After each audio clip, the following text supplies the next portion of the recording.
Hello, my people. Hello, people. This is Paul again, talking about corruption in the Gambia. I'm going to talk about corruption until those who are in power straighten themselves, or the general public, the people who overcharge people at their private stores, or people who just go and park anywhere they want just to jam the streets up, or people who sell on the street stop what they are doing. I'm not going to stop talking about corruption in the Gambia. We need to call it what it is. It is corruption, either by private individual, the government. Tell me where there is no corruption in the Gambia. I remember I met a brother at the store here. He wanted to start something, but he couldn't even get a certificate to do the business. Corruption in the Gambia is becoming rampant. That's why a lot of us are outside. It's not that, nobody wants to stay outside as long as, we've been staying outside. There's no place like home. But you want to come to a place that, will value you. You don't have to pay other people to get what you want. Al-Qaeda dinna o ndara banko do ye dokumandi inyatu before it, even though you were there before that person, and what I'm trying to tell you guys, all these corrupt practices that people are doing, you're gonna pay for it, because the divine God is looking. God is not hiding, he's looking. So let's stop it. Let's stop it and develop that little country since independence 1965. All people, so and so is working. If you look at, billions that have been, millions of dollars that have been pumped into that country since independence. Every street in that country would have been paved, man. Let's call it what it is. Some people think that they're going to get rich by going to work for the government. When you get there, you corrupt everybody. You corrupt everybody, stealing. Doing things underneath. But God is watching you. God is watching you.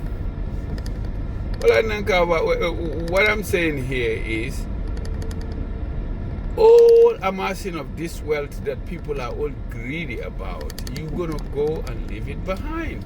Does it worth the time to corrupt every individual when you have to come back here and struggle because of your corruption? Because if you are very corrupt, when you're gone, you're going to come back here to struggle again. You're not going to join the divine.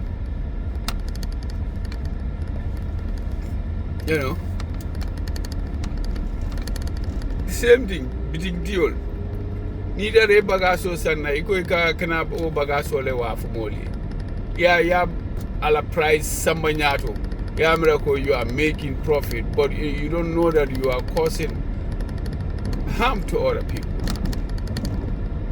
Whatever you are selling, sell it according to its value. Don't inflate the price. Don't inflate the price.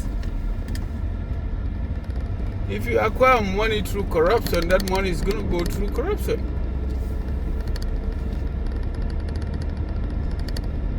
Especially those working in the public sector. If you want to, if I'm in charge of that country, if you want to work for that, if you want to work for any office, you have to declare your asset. You have to declare every burud, how you, what you have before you are employed. That way, when you accumulate, you go build a mansion that is above your budget. We know that, so and so came in with this, and now he's building a budget. We make it intentional, And Nindela Adama Barrow, I will build another prison in Kafunyadi. Up country, Basenyol Ma Fenke, Kafunyadi, Kia. For Bindambolo, Ikamanu Fenke. Inge muda corruption on Besambala Jere, Ira do okay, fine. to produce rice for the general public. You know?